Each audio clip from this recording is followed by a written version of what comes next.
Legend says the fires burned for months, thousands of handwritten palm leaf manuscripts consumed by flames until nothing remained but ash. The true tragedy was the erasure of countless scientific observations, philosophical debates, and medical discoveries. Centuries of irreplaceable human memory vanished from the physical record. To understand what was lost, we have to rewind to the 5th century CE, during the reign of the Gupta Empire. At this time, scientific and philosophical breakthroughs were happening, but they were isolated. A mathematician in one region had no efficient way to share their work with an astronomer in another. Overcoming that global fragmentation required a radical approach. The solution was to build a single, centralized hub in ancient India, designed specifically to pull the greatest minds on Earth into one location. This was Nalanda. Located in present-day Bihar, it became one of the world's very first great residential universities.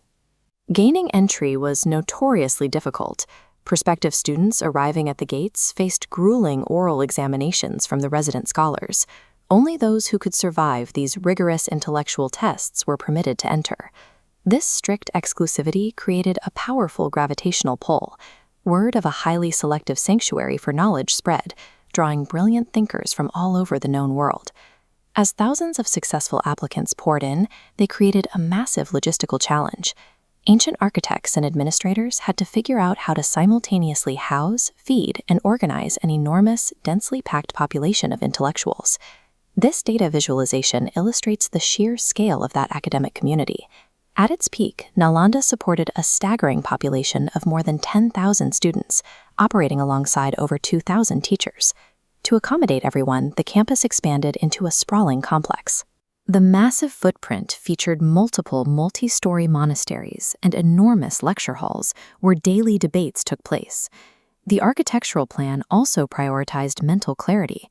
Planners wove tranquil meditation centers, lush gardens, and reflective ponds directly into the academic environment.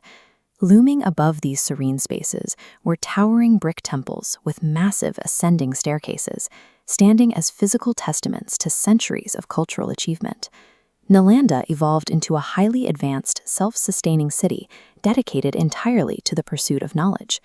The ultimate destination within the city was its library. Known as the Dharmaganja, meaning the Treasury of Truth, it was a massive multi-building complex that served as the university's innermost sanctum. Instead of bound books, countless texts were meticulously inscribed onto narrow birch bark and palm leaves, tied with simple cord. These etched leaves covered a broad curriculum, documenting advanced mathematics, tracking astronomical movements, and recording principles of medicine, engineering, and logic. This dense concentration of data became a beacon. It attracted scholars willing to travel thousands of kilometers from China, Korea, Tibet, Persia, and beyond, strictly to access these texts. The Chinese monk and traveler Xuanzang spent years at the university. He embedded himself in the community, studying and painstakingly copying down essential manuscripts to carry back to his homeland in a specialized pack. By exporting these copied texts across borders, scholars like Xuanzang created manual backups of the Dharmaganja. Through them, Nalanda functioned as the beating heart of an early, cross-cultural global information network. That era of intellectual exchange ended in the late 12th century. Northern India faced severe political upheaval, culminating around 1193 CE with the arrival of Bakhtiar Khilji's advancing military forces. The campus was violently dismantled. Centuries-old architectural structures were toppled, and the massive population of resident scholars was scattered. The Dharmaganja was set ablaze. Because of the sheer, concentrated volume of manuscripts stacked inside the buildings, the physical history of Nalanda burned for an agonizingly long time. This cataclysmic event erased an immense amount of accumulated human progress. The region fell into a long, dark silence, and over the ensuing centuries, nature slowly swallowed the forgotten ruins beneath the earth. It wasn't until the 19th century that archaeologists finally broke ground in Bihar, uncovering the remains of the ancient institution. Beneath the dirt, they found a startling level of surviving complexity.